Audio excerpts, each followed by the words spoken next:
After not seeing him for a month, John just thrust a divorce lawyer's business card at me without even asking, "Are you okay?"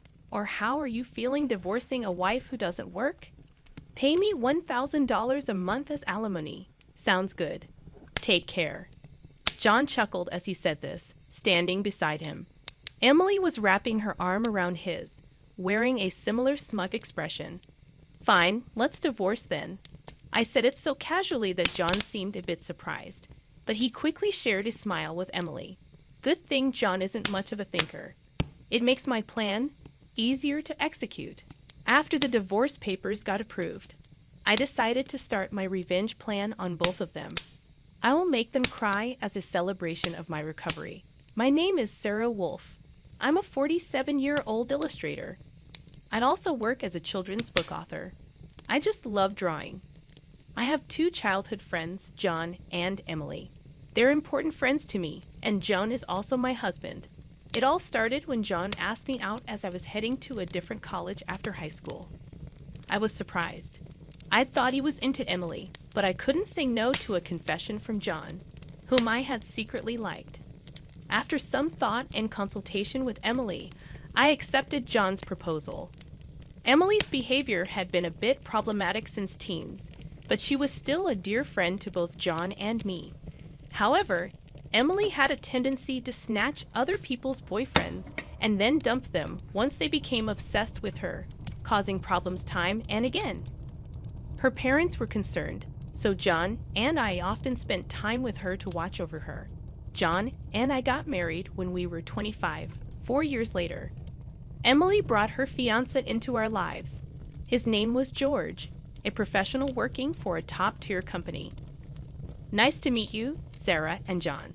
I've heard so much about you. Looking forward to our future together. George was very polite, and we all got along immediately. We would get together during holidays and vacations, taking trips or going on long train rides to enjoy some drinks. However, things started falling apart after Emily got pregnant 2 years into her marriage. John and I originally had many siblings, so there was no worry about an heir. So we decided we didn't need children. Both of us loved kids, but weren't keen on actively caring for them. Besides, we loved our freedom to travel and enjoy drinks. We often found it heartwarming to see families with children, but it was never more or less than that. When Emily announced her pregnancy, John's attitude started to change.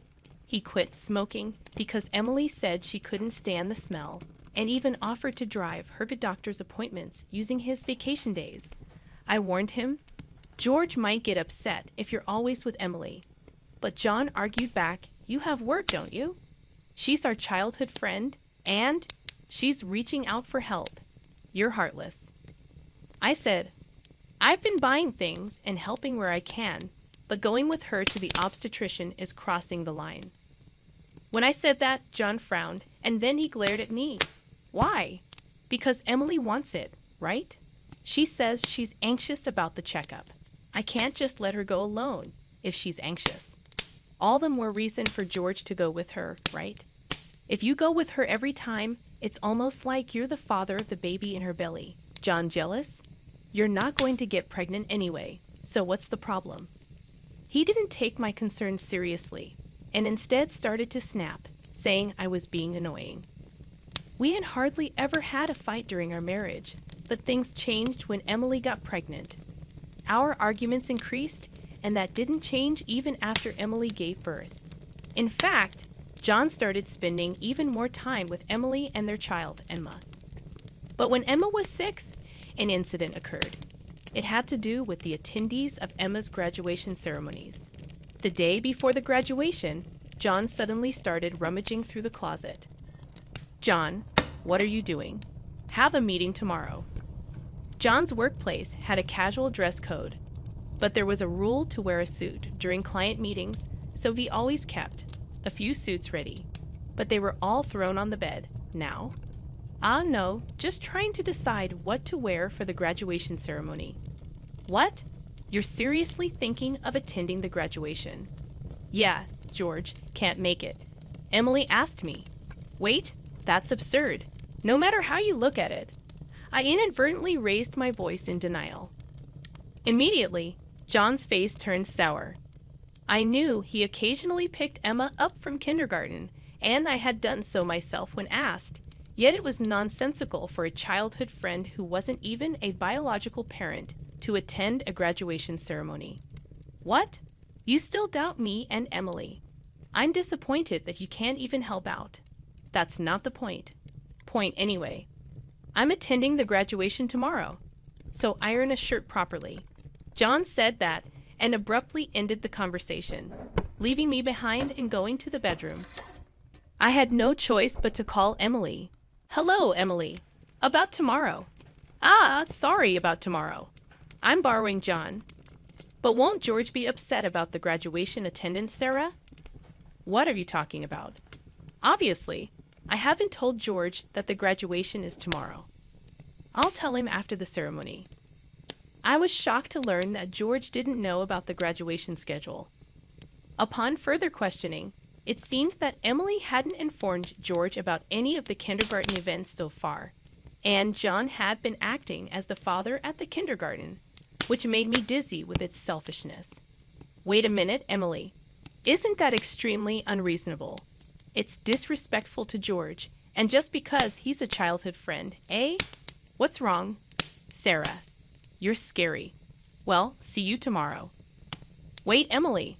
I was trembling with anger at Emily, who unilaterally hung up the phone. Still, in the end, I ironed a shirt, prepared a tie, and the next morning saw John off to Emma's graduation ceremony. Since then, Emily and John started going out more frequently, from once a month to once a week, and then to 3 times a week. Eventually, even George seemed to have some suspicions, and one day, while John and Emily were out, he visited our house alone. I'm sorry for visiting you late at night. There's something that's been bothering me. Is it about the 2 of them? Yes, I would like you to take a look at this. George showed me the GPS history he had installed in Emily's car. It showed that she had been staying at a hotel 3 times a week. All of those days, she was out with John, and just by looking at George's face, I understood what that meant. What do you want to do, George? I want to take revenge on those 2. Me too. I can't forgive them for betraying us after all this time. We started planning our revenge on them secretly. First, I started by increasing my income because I had been saving by doing housework and taking care of Emma. My income had drastically decreased. George switched to working from home. And when Emily and John would go out, he would bring Emma to my house, and we would take care of her together. Neither Emily nor John realized that we knew about their relationship, and we were able to gather solid evidence. Once we had collected enough evidence and were ready to take our revenge, we discovered a shocking truth about Emma.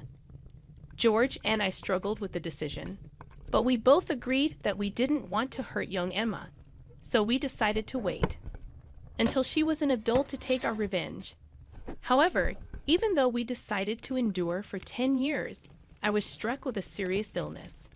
I needed long-term hospitalization, and even at best, I wouldn't be discharged for at least 2 years.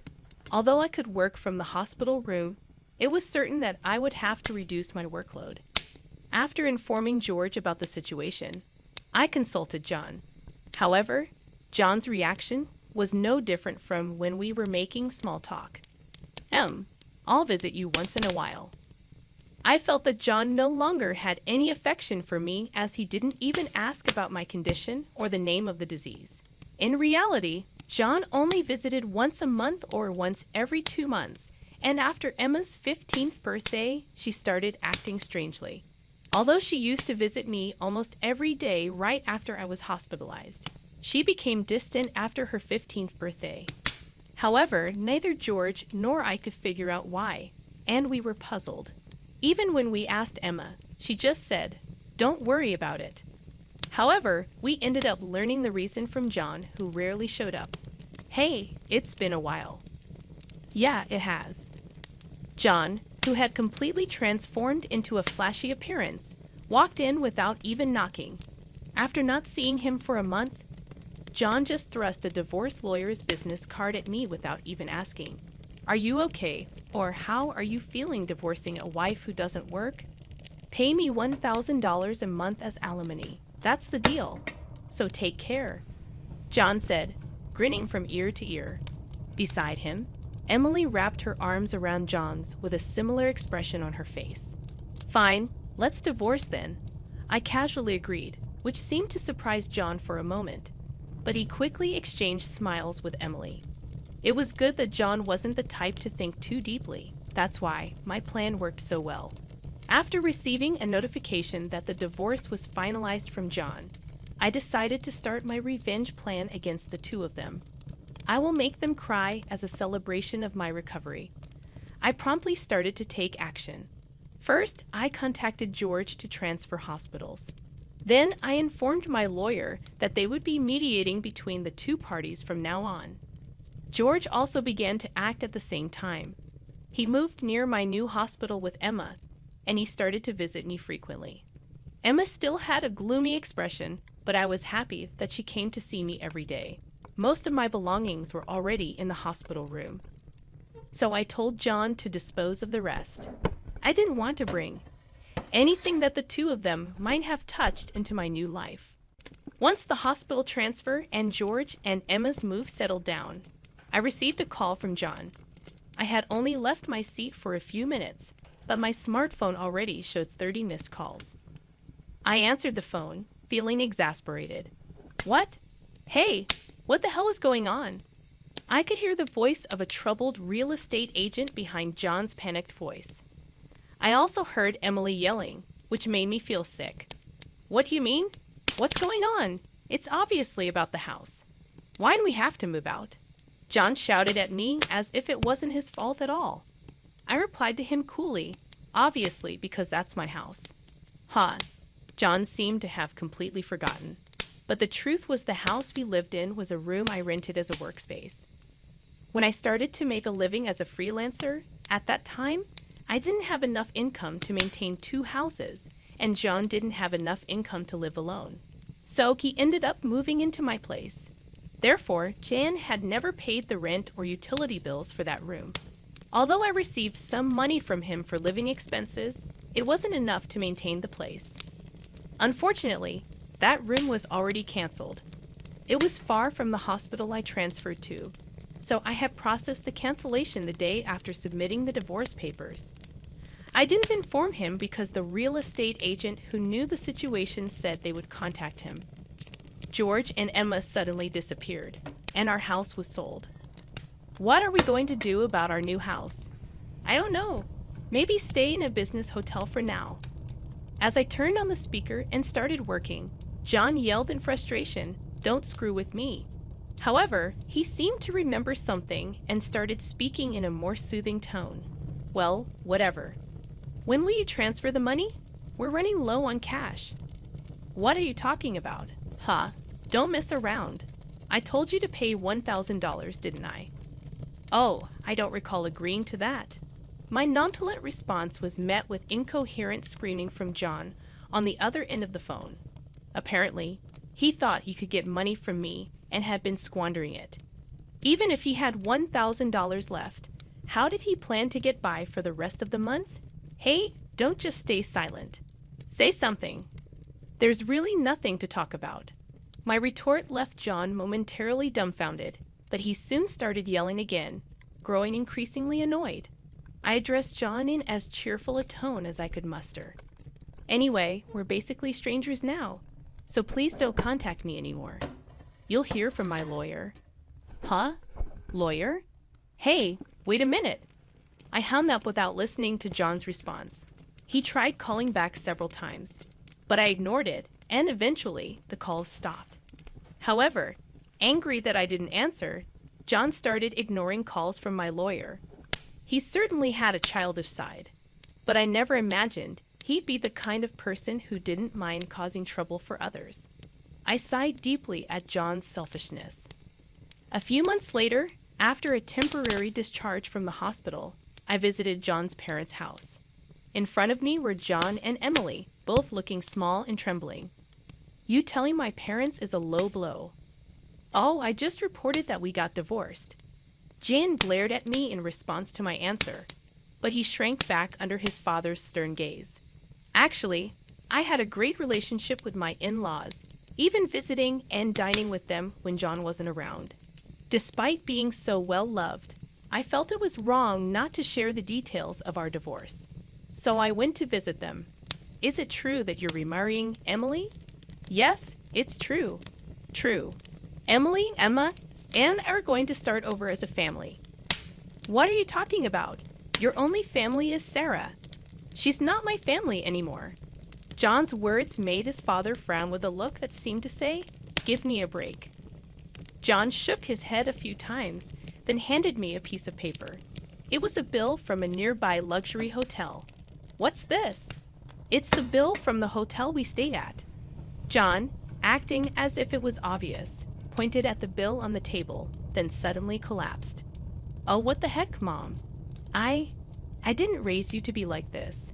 My mother-in-law, gasping for breath, was met with a look of disbelief from John.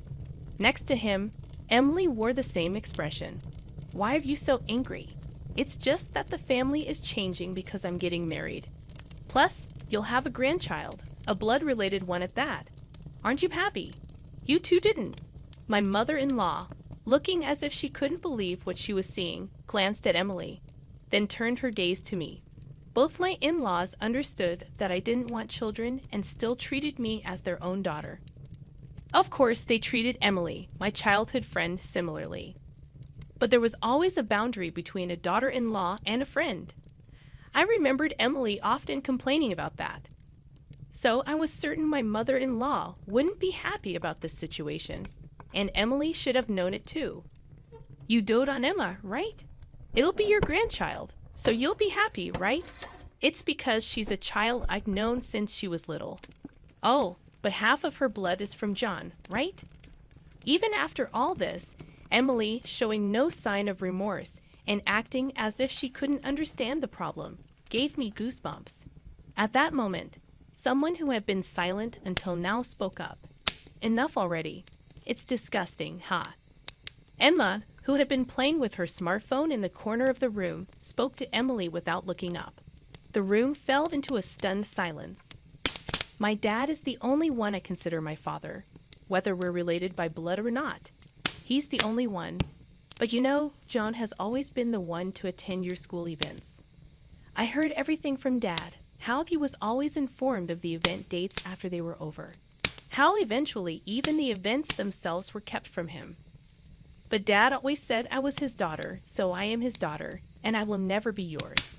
Emma glared at Emily as she said this. Then, sitting beside me, she switched to a more concerned tone. You know, when I found out about this, I thought you would hate me. But Dad said that wasn't the case, so I came here today. Emma, I love you so much. You were so kind to visit me every day while I was in the hospital. I was really happy, Sarah. Emma, perhaps relieved of her anxiety, teared up and hugged me tightly. It might indeed be a child resulting from an affair between John and Emily. Yet it's a child I've taken care of for 15 years. There's no way I don't have affection for her. Speaking of which, Emily, weren't you curious why I wasn't surprised when I found out Emma is John's daughter? Ah, Emily looked startled. Before she could speak, a new person entered the room. We knew from the start, 10 years ago actually. George suddenly appeared. Understandably so, as she had recently unilaterally demanded a divorce, citing irreconcilable differences. I was shocked when you mentioned divorce. Oh, and unfortunately, you're not divorced yet. The divorce papers are still here. Didn't you notice? What? I figured it wasn't in Emily and John's nature to confirm things. But I couldn't help but be stunned that Emily, despite the 100-day waiting period for women to remarry, hadn't noticed for months. So Emily is still my wife, and Emma is still my daughter. Well, since there won't be a wife though. Wait, what do you mean? A 15-year-old can choose their parent. That's not true. Emma wants to be with Mom, right? Emily said that and looked at Emma. Emma frowned at Emily and held my hand. Emily was speechless at that and glared at me. Then John suddenly burst into laughter. So that's what it is. You two are together, huh? But too bad. Isn't it impossible to live on George's salary alone? Can you stop making weird assumptions? Also, it seems George earns double the amount you think. Emily knows about it, huh? It's probably a bluff. A lol. Besides, it's impossible for you to work while dealing with your illness. You'll just die miserably somewhere. This time, I laughed at John's huge misunderstanding. John, seeing me suddenly start laughing, was getting frustrated. You didn't know about my income, did you, huh? It's probably just a bit more than a part-time job. No, it's different. My annual income is $500,000, huh? John's eyes and mouth were wide open in shock. Emily was also stunned. In fact, over the past 10 years, I had become a popular children's book author, and my income had skyrocketed from essays, interviews, and the like. Moreover, a film adaptation is planned soon, so my income is skyrocketing. Liar. Oh, do you want to see this? I said that and showed Emily my bank account screen. It clearly showed a large amount of money being deposited every month. Emily was at a loss for words when she saw it. Sarah, let's make up, huh? What are you saying? Emily was furious at John's words. Blinded by the money, I watched them blankly and then opened my mouth. Well, if you want to get married, feel free. Oh, and I'll definitely take the compensation for damages, Sarah. Wait, Sarah. Ignoring John's words, I took Emma's hand, and after saying goodbye to my in-laws, I left their house. John originally worked at my father-in-law's company, but it was revealed that he was lying about going out for sales, and he was fired. My father-in-law planned to forcibly put him on a friend's fishing boat and work him to the bone. Working on a fishing boat was tough for an indoor-loving John, and he contacted me several times. But each time, I notified my father-in-law, and eventually, the calls stopped. Emily lost custody to George and got divorced. She seemed uninterested in John, who couldn't afford luxuries and didn't seem to chase after him.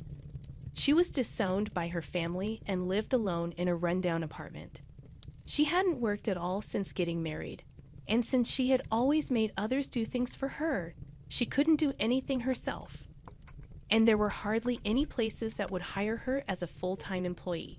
Still, she had to pay for her living expenses and child support, so she worked multiple part-time jobs and barely made ends meet.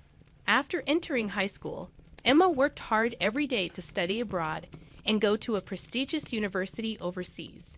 Being originally diligent, her dream is to translate my picture books and deliver them to children all over the world, which makes me happy. As for me, my picture books are selling well, and I am receiving more and more offers for anime adaptations and merchandise. My illness is also progressing well, and although I am still hospitalized, my doctor recently told me that I might be able to leave the hospital next year. And one more thing, George and Emma come to visit me every day. Actually, George recently confessed to me with remarriage in mind. I haven't given my answer yet, but I can't help but have feelings for him. He said he wants to live together when I leave the hospital. While thinking about what to answer, I work on my picture books every day, hoping for a happy future for us. I weave stories again today.